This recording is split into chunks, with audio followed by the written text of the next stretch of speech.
purihin po ang Panginoon. Tayo po ay magpupuri at sasamba sa ating Diyos. Isipin po natin ang Panginoon ay nasa ating harapan na siya po ay ating aawitan, pupurihin at sasambahin sa Espiritu at sa katotohanan. Hallelujah! Sama-sama natin itaas ang Panginoon sa pagitan ng ating mga awiting papuri at pagsamba para sa Kanya. Hallelujah!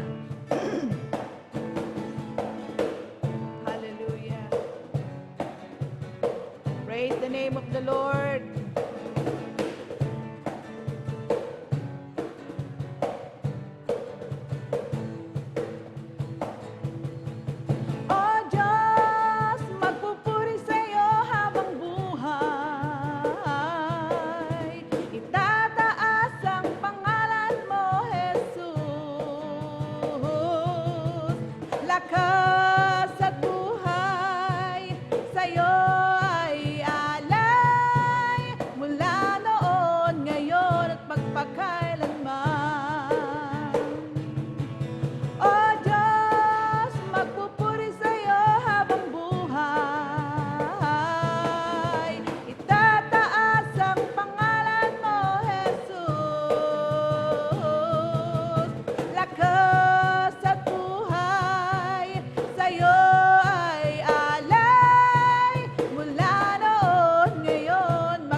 God. Hallelujah.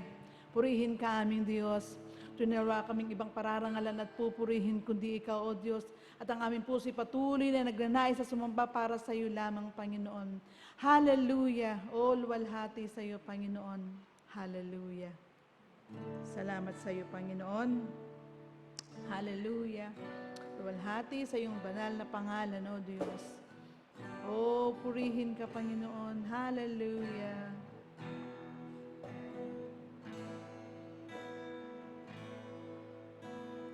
Ang hangarin ko, itaas ang ngalan mo, at makilala pa ang kadakilaan mo, naway pakinggan mo ang pagsamo ko. Himig ng pagsamba, O Diyos, iyong dinggin. Ang hangarin ko ay taas ang ngalan mo, at makilala pa ang kadakilaan mo.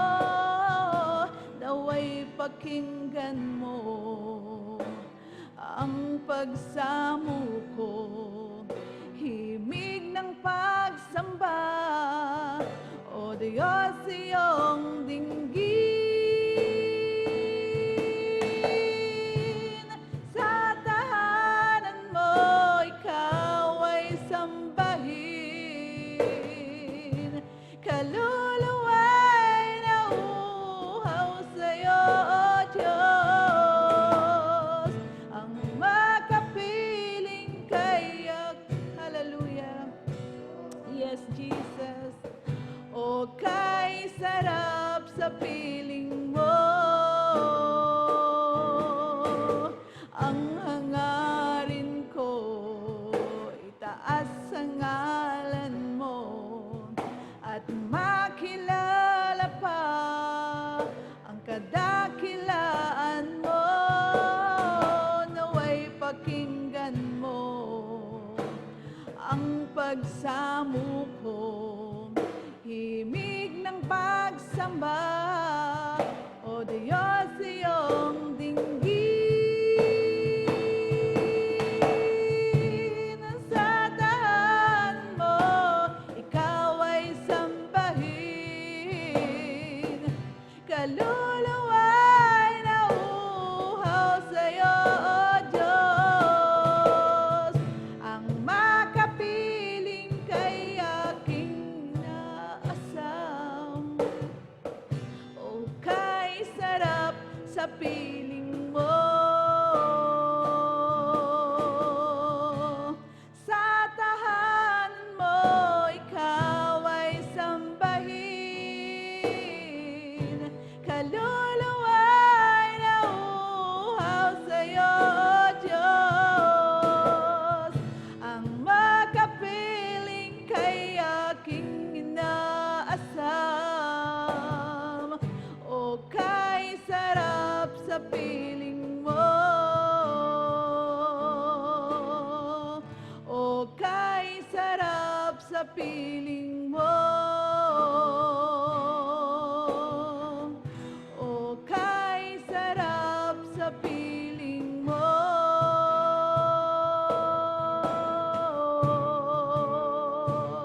O Diyos, purihin ka.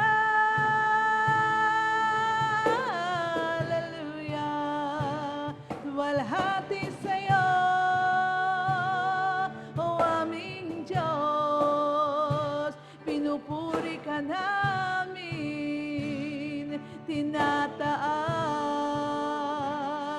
dinadakila ka, O Diyos na makapangyarihan. Sa'yo ang papuri, sa'yo ang pagsamba. Salamat sa'yo, Diyos, hallelujah. Salamat sa iyo, Panginoon, sa iyong kabutihan. Salamat sa iyo, Panginoon, sa iyong pag-ibig. Salamat sa iyo, Panginoon. Hallelujah. Oh yes, Lord. Hallelujah. Thank you, Father. Thank you, Father. Hallelujah. Tunay na napakabuti mo, Panginoon. Tunay na wala kang katulad, O Diyos. Hallelujah. Sa iyo ang pinakamataas na papuri, Panginoon. Sa iyo ang aming pagsamba, ang aming pagluwalhati. Sa Diyos na makapangyarihan sa lahat. Sa Diyos na hindi nagbago at hindi magbabago kahit kailan. Sa iyo po ang papuri, Panginoon. Hallelujah. In Jesus' name, O Lord. Amen. Magandang gabi po, mga kapatid sa Panginoon Jesucristo. Sa gabi nito, tayo po ay mag-aaral ng banal na salita ng Panginoon. Salamat po sa bawat isa at mga nasa kanyang mga tahanan na tune in sa live streaming na ito na ating gagawin sa gawain ng Panginoon. At salamat din po sa ating butihing pastor at saka buong sambahayan na patuloy na doon na pagtitiwala nila sa kanyang mga membro upang maghayag ng salita ng Panginoon. Kaya salamat po sa Panginoon. Tayo po ay manalangin. Ama namin Diyos na dakila at makapangyarihan sa lahat. Maraming salamat po sa gabing ito na kami po ay mag-aaral ng iyong mga salita. Dalangin ko, Panginoon, gabayin mo po ang iyong lingkod na ito. At gabayan ng iyong banal na Espiritu, Panginoon, na may hayag ko, Panginoon, na ayon sa iyong kalooban ang iyong mga banal na salita. Salamat po sa mga nakikinig at maabot ng iyong tinig. Dalangin ko, Panginoon, na ikaw pong Panginoon ang kumilos sa buhay ng bawat isa na makakarinig ng iyong mga salita. Purihin ka po, Ama. Pinagkakatiwala ko sa Diyos ang mga salita, Panginoon, na aming pagbubulay-bulayan sa gabing ito. Binabalik ko sa iyo, Panginoon, ang pinakamatas na papuri, pasasalamat at pagsamba. Ito po ang aming samot dalangin sa pangalan ng Panginoon Jesus. Amen. Ang pag-aaralan po natin sa gabing ito, mga kapatid, mga minamahal, ito po ay nasa aklat ng Unang Pedro, chapter 5, verse 8 hanggang 10. Ang tema po natin ay ang matatag na pananampalataya. Babasahin ko po ang kanyang mga salita. Sabi po dito sa verse 8, sa Unang Pedro 5, verse 8 hanggang 10. Humanda kayo at magbantay. Ang dyablo na kaaway ninyo ay parang liyong umaatungal at ali-aligid, humahanap ng masisila. Sanayin po, labanan ninyo siya at magpakatatag kayo sa inyong pananalig sa Diyos. Tulad ng alam ninyo, hindi lamang kayo ang nagtitiis sa ganitong kahirapan, kundi pati ang iyong mga kapatid sa buong daigdig.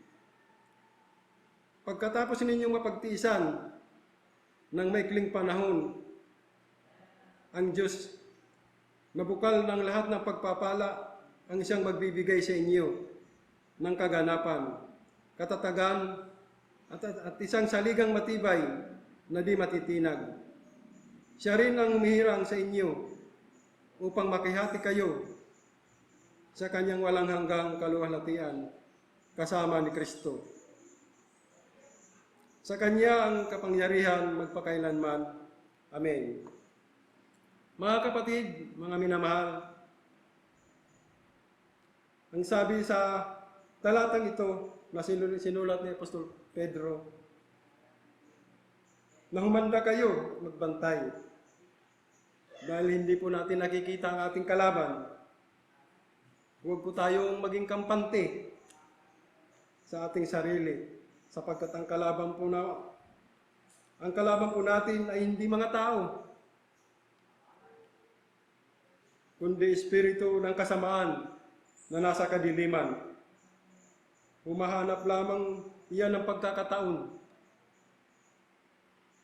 na hindi tayo nakapokus sa ating pananampalataya sa Panginoong Jesucristo.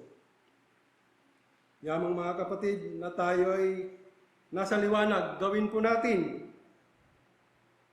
na lalong magniningning po ito sa ating mga buhay bilang anak ng Diyos. At sa kagandahan loob ng Panginoon, ipakita natin na siya ang nanatili sa ating mga buhay. Sabi nga po ng salita ng Diyos, huwag kang padaig sa masama, kundi daigin mo ng mabuti ang masama. Yun po ang sabi doon sa Roma 12:21. Kaya mga kapatid, lagi po tayong magbantay. Hayaan po natin ang tulong ng Panginoon, ang tulong ng Diyos sa pamamagitan ng ating pananampalataya, tayo po ay magpakatatag at magpakatibay. Katulad nga po ng sinabi na hindi lang tayo ang nagtitis ng ganito, lahat po sa buong daigdig ng mga tao. Alam po natin ang tinutukoy ko kung ano po ang ating nararanasan sa mga panahong ito. Sapagkat hindi po lingid sa bawat isa sa atin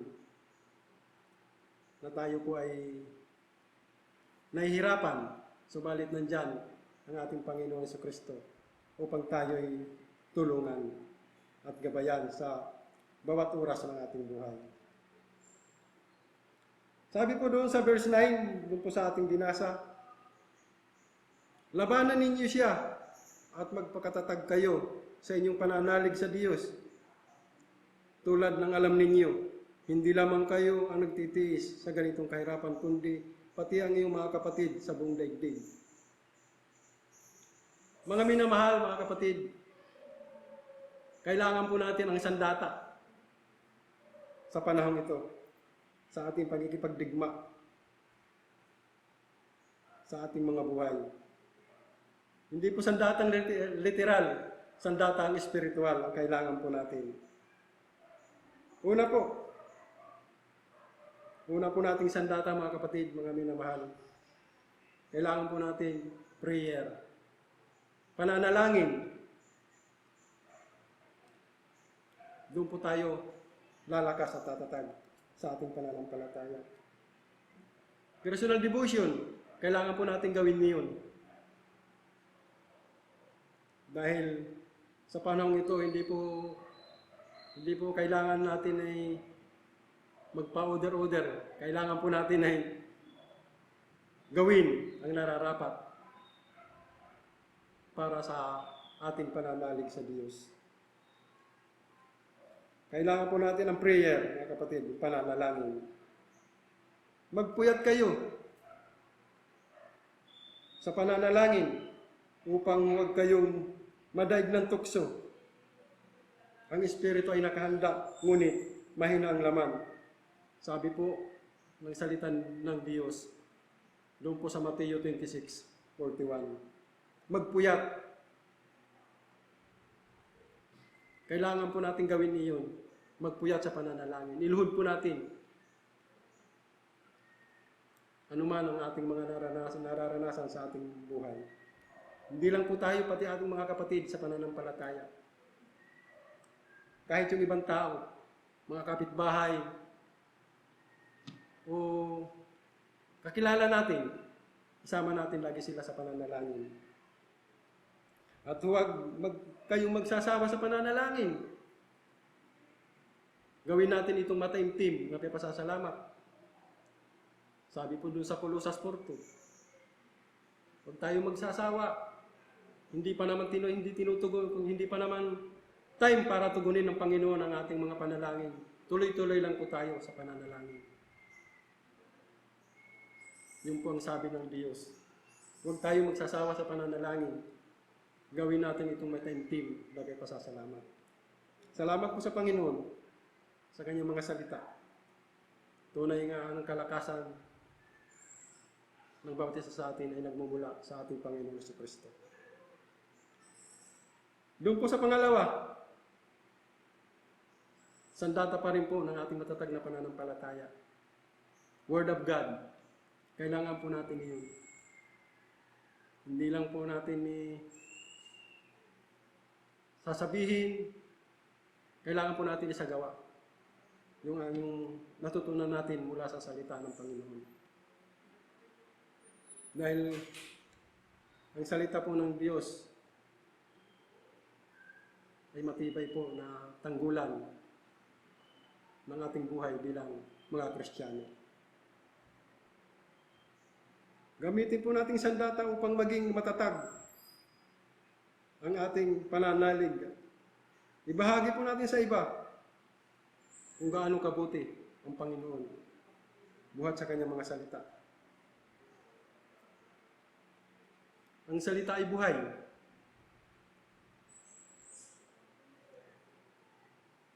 Ang salita ng Diyos ay makapangyarihan. Amen? Maasahan po ang kanyang mga salita na naitanim na sa ating mga puso at isipan. Isagawa po natin. Ibahagi. Ipagkita po natin na tayo po ay mga anak niya at mayroon tayong tungkulin o gagampanan bilang mga anak ng Diyos na ipalaganap ang kanyang mga salita dito sa sanlibutan. Nawawala ang sabi nga ng kanyang mga salita, mawawala ang langit at lupa, ngunit ang kanyang mga salita ay hindi magkakabula. Sabi po doon sa Mateo 24:35. Napakabuti po ng Diyos. Dahil ang kanyang mga salita na naitanim sa ating mga puso ay hindi mawawala. Bagkus, yun ay lalago po sa ating buhay bilang kanyang mga anak. Tayo po'y magpatuloy nagampanan sa ating mga buhay bilang mga Kristiyano na tayo mga anak ng Diyos. Huwag tayo pong magpapabaya. Ano man pang sabihin, ano man sabihin ng mga pangyayari, ang salita ng Diyos ay manatili sa buhay ng kanyang mga anak. Magpakatatag po tayo, mga kapatid, mga minamahal, sa ating pananampalataya sa Panginoon Kristo. At ang sabi pa ng salita ng Diyos, doon sa awit 119:105, ang salita mo ay isang tanglaw, nasa akin ay patnubay. Liwanag na tumatanglaw sa landas kong daraanan. Ang salita ng Panginoon ay isang gabay natin sa ating paglalakbay sa mundong ito habang tayo narito pa sa mundong ibabaw. Makita po sa atin na tayo po ay liwanag. Tayo po ay instrumento ng Panginoon dito sa lupa. Magpagamit po tayo. Magliwanag po sa ating buhay ang salita ng Diyos.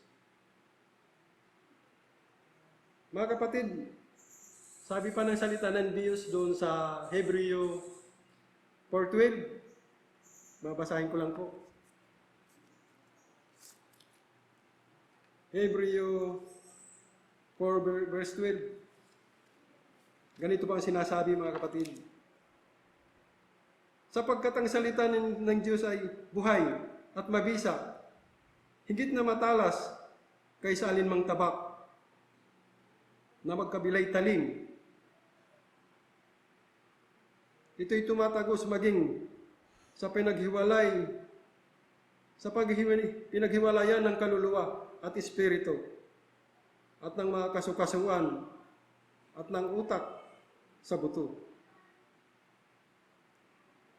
na makatataho ng mga isipan at binabalak ng mga tao.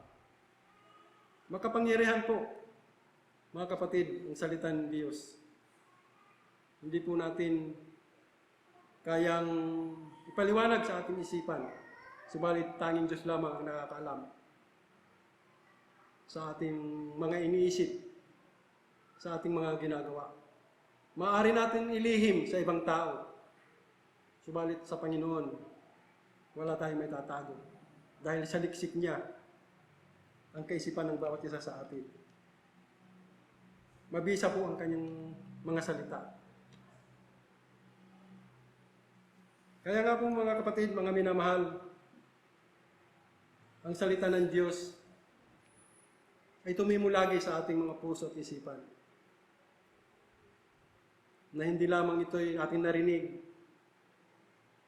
tapos biglang mawawala. Kailangan po natin yung isagawa.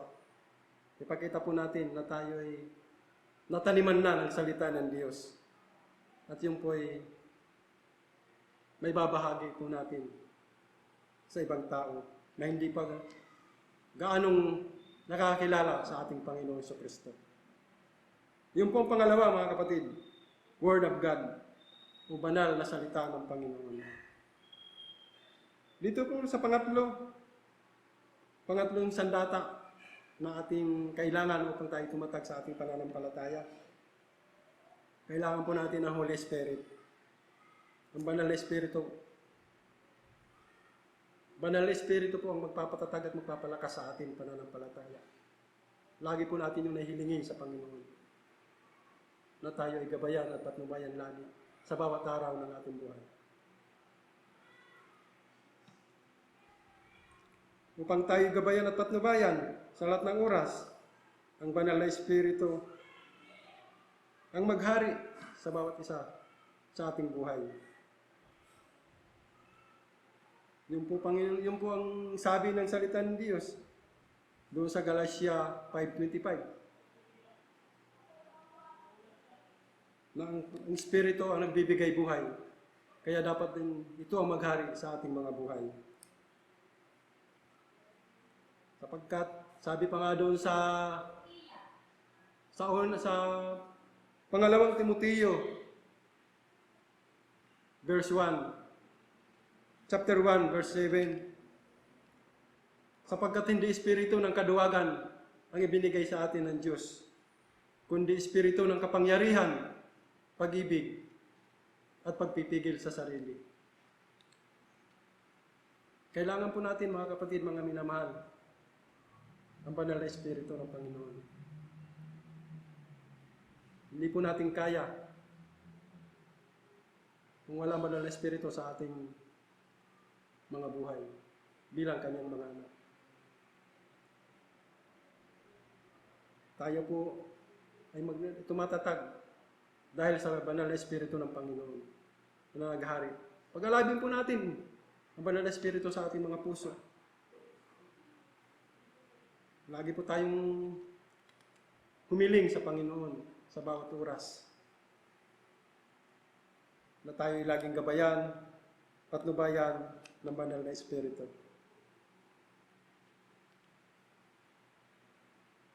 Yun po ang ating kailangan, yung tatlong itong mga sandata sa ating matatag na pananampalataya sa Panginoon. Doon po sa verse 10, mga kapatid, sabi po doon sa verse 10 sa unang Pedro,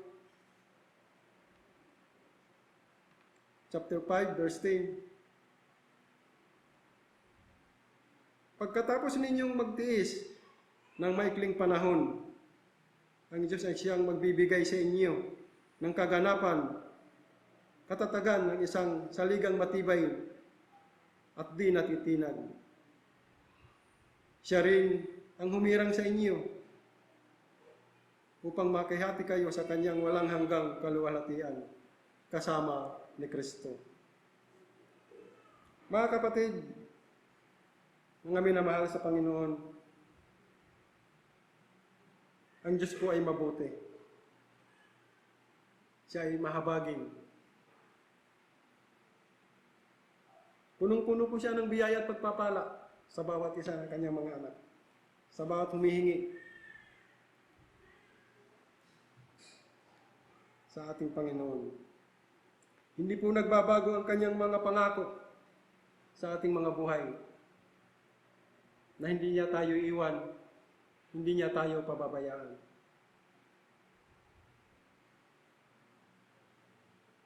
Sabi po doon sa Santiago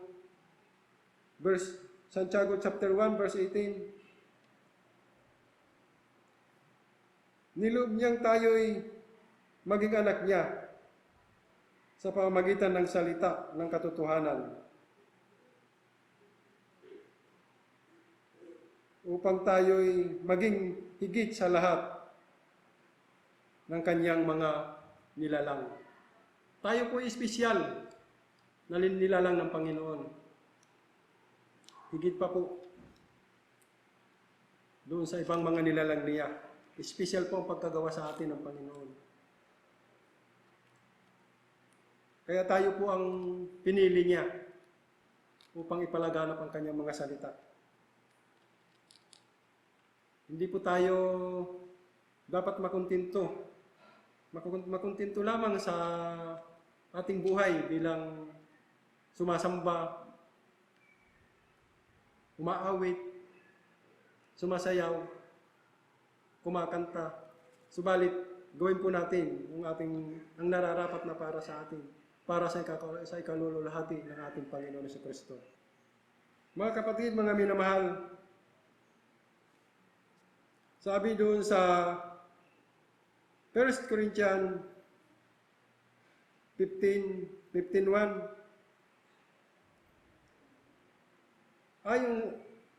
ito po ay ayon sa sulat ng Apostol Pablo. At ngayon,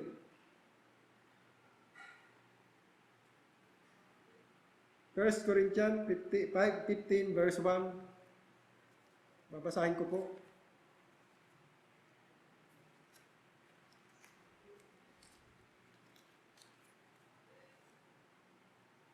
First Corinthians 15 verse 1.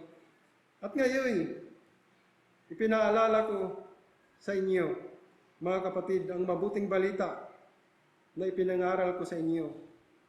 Yan ang Ebanghelyo na iyong tinanggap at naging salita ng iyong at naging saligan ng iyong pananampalataya. Mga kapatid, mga minamahal sa Panginoon, naging saligan sa ating pananampalataya ang salita ng Diyos. Ito walang iba kundi ang ating Panginoon Jesucristo. Kaya, patuloy lang po tayo maglingkod sa ating Panginoon. Huwag tayong magsasawa sa mga bagay na dapat natin gawin sa ikaluluhati ng ating Panginoon. Ganapin po natin ang nararapat bilang mga anak niya. At ang sabi pa nga po doon sa salita ng Panginoon sa Hebreo 10 verse 35. At huwag kayong mawala ng pananalig sa Diyos, sapagkat taglay nito ang dakilang gantimpala. Kinakailangan lamang po nating magtiis upang masunod natin ang kalooban ng Diyos at matanggap natin ang kanyang ipinangako. Mga kapatid, sa gabing ito, tayo'y pinatatag na. Nawa ay pinatatag na tayo sa salita ng Diyos na ating narinig at na ating napagbulay-bulayan sa gabi ito. At bilang panghuli, lagi po natin tandaan mga kapatid, mga minamahal, tandaan po lagi natin, fight the good fight. Okay. Salamat po. Sa Diyos po ang papuri. Tayo po ay manalangin. Aming Ama, at aming Diyos na makapangyarihan sa lahat. Sa pangalan po ng aming Panginoon Jesucristo. Salamat po sa mga salita mo, Panginoon, na nahayag sa aming kalagitnaan. Nawa, Panginoon, ang dalangin ko na bawat isa na nakarinig, ito'y maging daan upang sila man, o Diyos, ay sumampalataya sa iyo at maniwala sa iyong mga salita. Salamat po sa bawat isa na nakarinig. Salamat po sa mga anak mo, Panginoon, na nasa kanya-kanyang mga tahanan, na patuloy na nakinig sa iyong mga salita. At dalangin ko, Panginoon, sa gabing ito, ikaw po ang maghari sa bawat isa sa amin. Gawin po namin, Panginoon, ang ibinigay mo sa amin na tungkulin upang ipalaganap ang iyong mga salita. sapagkat ang iyong mga salita, Panginoon, ay buhay sa aming mga puso. At ito po ay mananatili habang kami narito pa sa mundong ibabaw. Gamitin mo kami, Panginoon, bilang instrumento mo upang ang hindi pa nakakarinig at hindi pa nakakaunawa ng iyong mga salita ay matiran namin ng katotohanan na ikaw lamang, O Diyos, ang magpapaunawa sa bawat isa sa kanila. Salamat po, Ama. Salamat po, Diyos. Ibinabalik ko sa iyo, Panginoon, ang pinakamataas na papuri, pasasalamat at pagsamba. Ito po ang aming dalangin sa pangalan ng aming Panginoon Jesucristo. Amen.